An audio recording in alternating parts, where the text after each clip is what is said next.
নমস্কার বন্ধুরা, অনেকের কমেন্ট আমার কাছে আসছে বা অনেকেই আমার কাছে জানতে চাইছেন যে স্যার আমরা যখন সিটেট অ্যাপ্লাই করতে যাচ্ছি তখন কিন্তু আমাদের এক্সাম সেন্টারের অপশন নাই। তো এই ক্ষেত্রে আমাদের এক্সামটা কোথায় পড়বে, না কি শুধু আমার ক্ষেত্রে এটা হচ্ছে না সবার ক্ষেত্রে এটা হচ্ছে? ঠিক আছে, নাম্বার ওয়ান। আর নাম্বার টু, অ্যাপ্লাই করার সময় কিছু জিনিস আপনাকে জানতে হবে, যে জিনিসগুলো আপনার জানা খুব দরকার। এগুলো যদি না জানুন তাহলে আপনার রেজাল্ট কিন্তু আসবে না। তো এই সবগুলো কথা আজকের এই ক্লাসে আমরা ছোট্ট করে আপনাদেরকে বুঝিয়ে দেওয়ার চেষ্টা করব, যত সংক্ষেপে পারা যায়। তো আশা রাখছি আপনারা দেখবেন। ক্লিয়ার?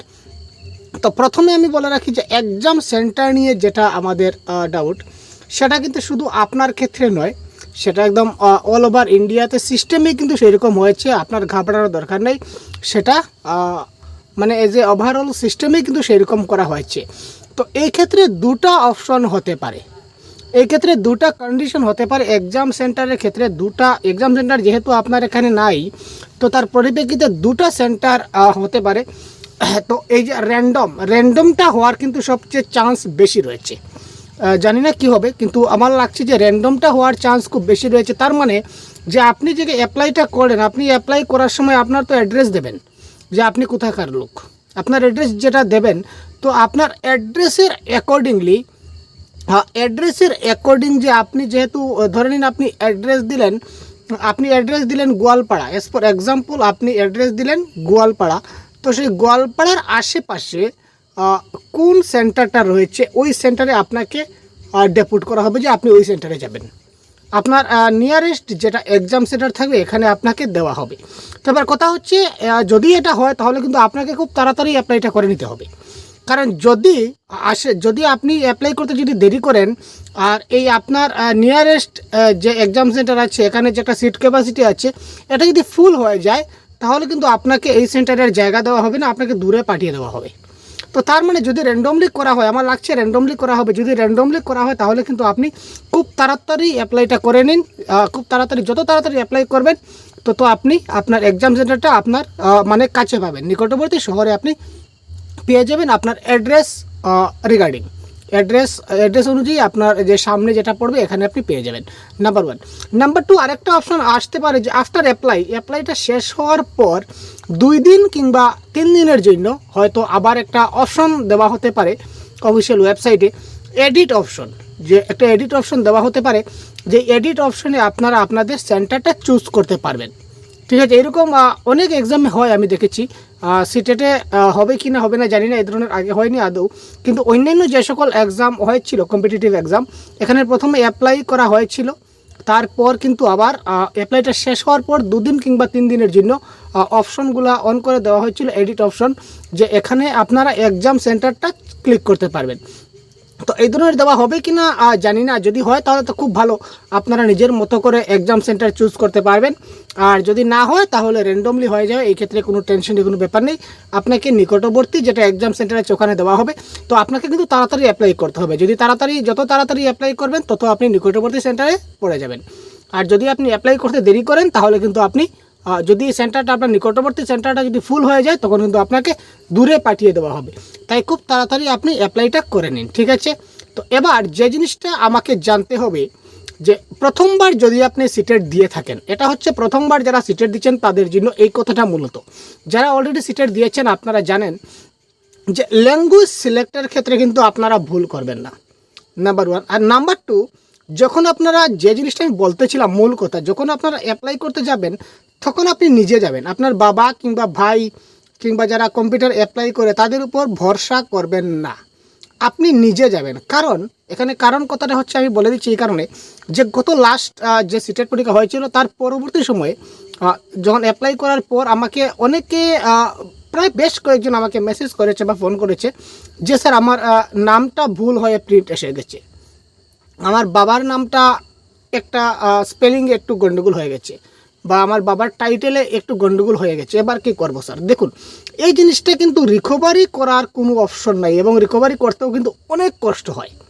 রিকভারি করা আদৌ সম্ভব নয়, কিন্তু তারপরেও যদি করতে চান তাহলে আপনাকে ডাইরেক্ট সিবিএসসি অফিসে যেতে হবে, সেখানে গিয়ে কথা বলতে হবে, পুরো ডকুমেন্ট প্রুভ করতে হবে। এটা একটা মানে দীর্ঘ একটা লং প্রসেস। তাই আমি বলবো যে আপনি যখনই অ্যাপ্লাই করতে যাচ্ছেন আপনি নিজে যাবেন, যে কোনো কম্পিউটার দোকানে যান বা যার কাছেই আপনি অ্যাপ্লাই করতে যাবেন বা আপনি নিজেও যদি অ্যাপ্লাই করেন, আপনি নিজে করবেন খুব ভালো করে অ্যাজ পার ডকুমেন্ট। আপনার যে HSLC বা আপনার HS হায়ার সেকেন্ডারি কিংবা ম্যাট্রিকের যেটা অ্যাডমিট রয়েছে সেই ডকুমেন্টটা আপনি নিয়ে যাবেন এবং এক এক করে ভালো করে আপনি খুব ভালো করে প্রপারলি সবগুলো জিনিস, নাম, অ্যাড্রেস, তারপর বাবার নাম, ডেট অফ বার্থ, আপনার নিজের নাম, এইগুলাতে যাতে একটাও যাতে মিস্টেক না হয় এই জিনিসটা খুব লক্ষ্য করবেন। এবং ফাইনাল সাবমিট ফর্মটা ফিল আপ করার পরও ফাইনাল সাবমিট মারার আগে আরেকবার চেক করে নেবেন ভালো করে প্রথম থেকে লাস্ট পর্যন্ত যে কোথাও কিছু ভুল হলো কিনা না। ভালো করে দরকার হলে 2 মিনিটের জায়গায় আপনি আরও 2 মিনিট এক্সট্রা নিন, তবু আপনি একবার ভালো করে চেক করে কিন্তু এগুলা আপনি ফিল আপ করুন, নতুবা কিন্তু আপনার গণ্ডগোল হয়ে যাবে।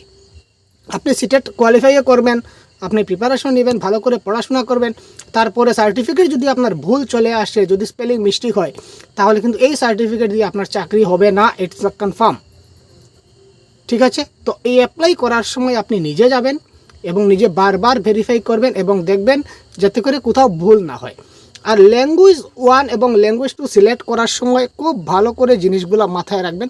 কারণ ল্যাঙ্গুয়েজ 1 আপনি দেবেন, কি দেবেন আমি বলে দিই আপনাকে, মানে আমার কথা মতো যদি আপনি করেন তাহলে ভবিষ্যতে আপনার কোনো সমস্যা হবে না, এটা আমি বলতে পারি। যদি আপনি বেঙ্গলি মিডিয়াম স্কুলে চাকরি করতে চান, অর্থাৎ আপনি কোন মিডিয়ামে স্কুলে চাকরি করতে যাবেন সেটা আপনার উপরে ডিপেন্ড করছে। হতে পারে আপনি বেঙ্গলি মিডিয়াম আপনার আশেপাশে আছে, আপনার ডিস্ট্রিক্টে আপনি বেঙ্গলি মিডিয়াম স্কুলে চাকরি করতে যাচ্ছেন, কিংবা অনেক যারা আমাদের আসামিস মিডিয়াম রয়েছে আপনারা আসামিস মিডিয়াম স্কুলে চাকরি করতে যাচ্ছেন, কিংবা আপনারা হিন্দি মিডিয়াম স্কুলে চাকরি করতে যাচ্ছেন, বিহার কিংবা উড়িষ্যা বা রাজস্থানে যারা রয়েছেন আপনারা হিন্দি মিডিয়াম স্কুল আপনাদের অনেক আছে, আপনারা হিন্দি মিডিয়াম স্কুলে চাকরি করতে যাবেন। তো আপনার যে মিডিয়ামের স্কুল হবে এটাকে আপনারা ল্যাঙ্গুয়েজ 1 হিসাবে সিলেক্ট করবেন।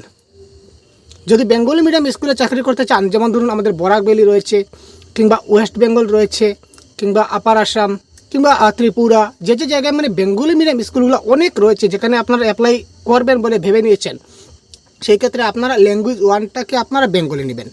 যদি আপনি অ্যাসামিস মিডিয়ামে স্কুলে চাকরি করতে চান তাহলে আপনি ল্যাঙ্গুয়েজ 1কে অ্যাসামিস নেবেন। যদি হিন্দি মিডিয়াম স্কুলে চাকরি করতে চান তাহলে ল্যাঙ্গুয়েজ 1টা আপনি হিন্দি নেবেন। আর ল্যাঙ্গুয়েজ 2টা চেষ্টা করবেন ইংলিশ নেবার, কারণ ইংলিশ নিলে কি হয় পরবর্তী সময়ে যদি আপনি অ্যাডভার্টাইজমেন্ট যখনই আপনার আসবে তখন কোনো সমস্যা হবে না।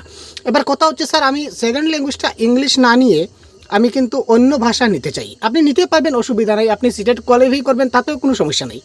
যেমন ধরুন আমি অ্যাজ পার এক্সাম্পল আমি দিয়ে দিচ্ছি, যেমন ল্যাঙ্গুয়েজ 1 হচ্ছে বেঙ্গলি, আপনি ল্যাঙ্গুয়েজ 1 বেঙ্গলি নিলেন, আপনি যে ধরে নিন আপনি বেঙ্গলি মিডিয়াম স্কুলে চাকরি করতে যাচ্ছেন, আপনি ল্যাঙ্গুয়েজ 1টাকে আপনি বেঙ্গলি নিলেন এবং ল্যাঙ্গুয়েজ 2টাকে আপনি হিন্দি নিয়ে নিলেন। ঠিক আছে, আপনার কোনো সমস্যা নাই, আপনি কিন্তু সিটেট দিতে পারবেন, কোয়ালিফাই করবেন, ভালো নম্বর নিয়ে আসবেন, কোনো সমস্যা নাই। কিন্তু কখনো কখনো আমরা দেখেছি যেমন আমাদের আসামের ক্ষেত্রে কিংবা ওয়েস্ট বেঙ্গলের ক্ষেত্রে আমরা দেখেছি যেটা চাকরির যেটা বিজ্ঞাপন প্রকাশ হয়, আপনি সিটেট কোয়ালিফাই করার পর আপনি তো টিচিং জব করবেন, তো এই ক্ষেত্রে আপনার তো একটা অ্যাডভার্টাইজমেন্ট প্রকাশ পাবে, তারপর আপনি অ্যাপ্লাই করবেন, তারপর তো জব পাবেন।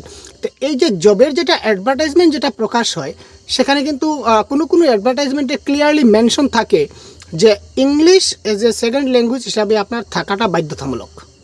এই ধরনের যদি অ্যাডভার্টাইজমেন্ট যদি প্রকাশ পেয়ে যায়, যদি প্রকাশ পায় পরবর্তী সময়, আর তারপর আপনার যদি সেকেন্ড ল্যাঙ্গুয়েজ ইংলিশ ছাড়া অন্য কোনো যদি ল্যাঙ্গুয়েজ থাকে তাহলে কিন্তু আপনি সেখানে এলিজিবল হবেন না, আপনি সেখানে চাকরি পাবেন না। আপনার সিটেট কোয়ালিফাই করেও কিন্তু সিটেটের সার্টিফিকেটটা আপনার মানে কি বলবো একদম মানে অকেজো হয়ে গেল, কোনো কাজে রইল না। আর যদি আপনি ইংলিশ সেকেন্ড ল্যাঙ্গুয়েজ নিয়ে নেন তাহলে আপনি একদম নো টেনশন, বি হ্যাপি, বিন্দাস, আপনি যে কোনো জায়গাতে যে কোনো ক্ষেত্রে আপনি অ্যাপ্লাই করতে পারবেন। ইংলিশ ছাড়া কোনো সেকেন্ড ল্যাঙ্গুয়েজকে কোথাও কোনো বাধ্যতামূলক করা হয়নি। যদি সেকেন্ড ল্যাঙ্গুয়েজ বাধ্যতামূলক করা হয়ে থাকে তাহলে ইংলিশকে বাধ্যতামূলক করা হয়। আর ল্যাঙ্গুয়েজ 1 আপনার বাধ্যতামূলক থাকবে যে মিডিয়াম স্কুলে আপনি চাকরি করবেন, এই মিডিয়াম অনুযায়ী আপনাকে ল্যাঙ্গুয়েজ 1টা সিলেক্ট করতে হবে। ক্লিয়ার? আর ল্যাঙ্গুয়েজ 1 ল্যাঙ্গুয়েজ 2 এই ব্যাপারটা আপনি খুব ভালো করে মাথায় রেখে আপনি আগে থেকে ভেবে নিয়ে আপনি অ্যাপ্লাই যখন করতে যাবেন আগে থেকে ভেবে আপনি যাবেন। ঠিক আছে, আর যে নামগুলো রয়েছে ডকুমেন্ট যেগুলো ফিল আপ করবেন সেগুলো অ্যাজ পার ডকুমেন্ট আপনি অ্যাজ পার যে আপনার অ্যাডমিট কার্ড সেই অনুযায়ী আপনি ফিল আপ করবেন। ঠিক আছে ভাই, তো এই কথাগুলি আপনাদের বলার ছিল। তার কারণ কি, কারণ অনেক ক্ষেত্রে আমরা দেখতে পাই যে ওই জিনিসগুলো নিয়ে কিন্তু পরবর্তী সময় আমাদের কিন্তু পস্তাতে হয়। তো আজকের আমার এই ভিডিওটা বানানোর মূল উদ্দেশ্য হচ্ছে পরবর্তী সময় আপনাদের যাতে কোনো অসুবিধা না হয়। তো আর যদি কোনো কিছু আপনাদের কারোর জানার ইচ্ছা থাকে তাহলে অবশ্যই কমেন্ট বক্সে আমাকে জানাবেন। আমি যথাসম্ভব আপনাদের কমেন্টের মাধ্যমে উত্তর দেওয়ার চেষ্টা করব। ধন্যবাদ।